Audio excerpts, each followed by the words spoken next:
On en parle avec notre invité, c'est vous, Niagale Bagayoko. Bonjour, merci d'être avec nous, président de l'African Security Sector Network. Alors, céréales à l'ordre du jour, impossible de ne pas parler du Niger aujourd'hui. On était tout à l'heure avec notre envoyé spécial à Saint-Pétersbourg. Elle nous dit il y a du Niger absolument partout ici. 17 chefs d'État présents, c'était compliqué de faire autrement. Alors, partout certainement à Sochi, mais partout surtout sur le continent africain, ce qui va forcément nuire à la visibilité de ce sommet qui était très attendu. Tout le monde pensait que les yeux de l'Afrique seraient braqués sur ce second sommet Russie-Afrique. Et bien entendu, les événements du Niger éclipsent cette rencontre.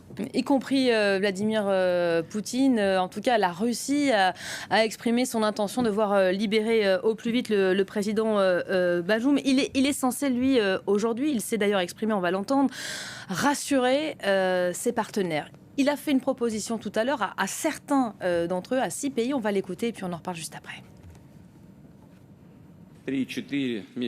Dans les 3 ou 4 mois qui viennent, nous serons en mesure de donner au Burkina Faso, au Zimbabwe, au Mali, à la Somalie, à la République centrafricaine et à l'Érythrée, de 25 à 50 000 tonnes de céréales à chaque pays, et nous nous chargerons de leur transport qui sera gratuit.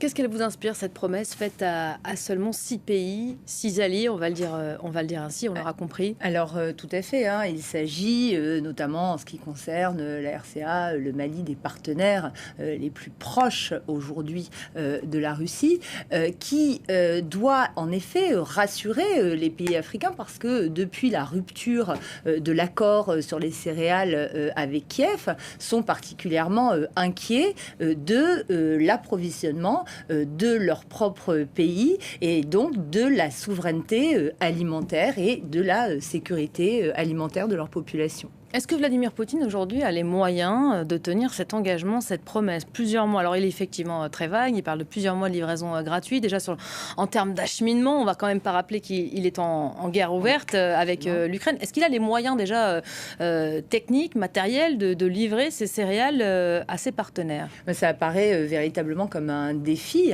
et c'est sans doute pour ça qu'il limite à seulement 6 États un tel engagement parce que en effet les défis sont particulièrement importants de ce point de vue-là.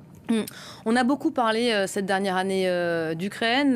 C'est vrai qu'on a mis un certain temps à détourner le regard, à regarder ce qui se passait aussi sur le continent africain, la présence de Wagner. Il y a eu ces coups d'État qui nous ont contraints à revenir, à traiter la présence de ce groupe paramilitaire. On dit que son ombre plane aujourd'hui sur ce sommet. Il y a d'ailleurs le FT qui évoquait cette poignée de main qu'on a aperçue. Alors je ne sais pas si on a l'image entre le patron de Wagner, Yevgeny Prigojine, et le président de la Centrafrique. Ça, c'est une image très forte.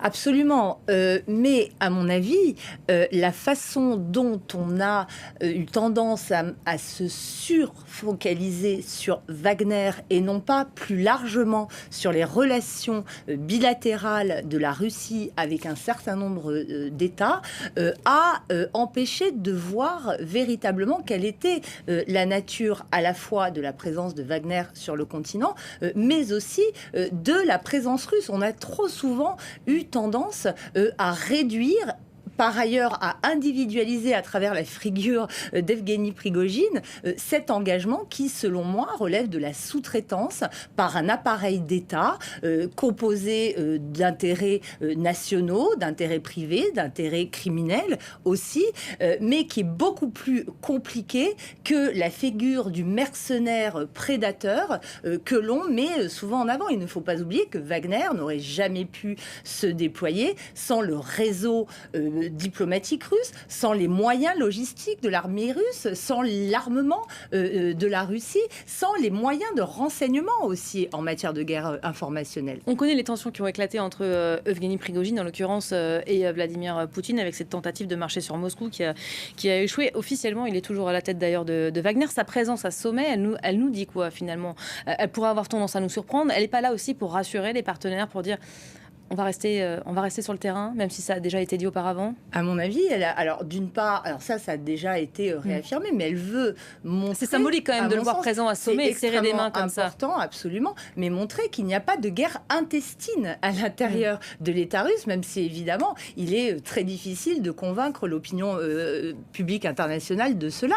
Mais très clairement, il s'agit de dire qu'il n'y a pas de fissure et que l'appareil d'État russe contrôle tous les acteurs qui contribuent à son influence internationale, y compris celui qui dirige Wagner. Merci beaucoup Niagale Bagayoko. Merci d'avoir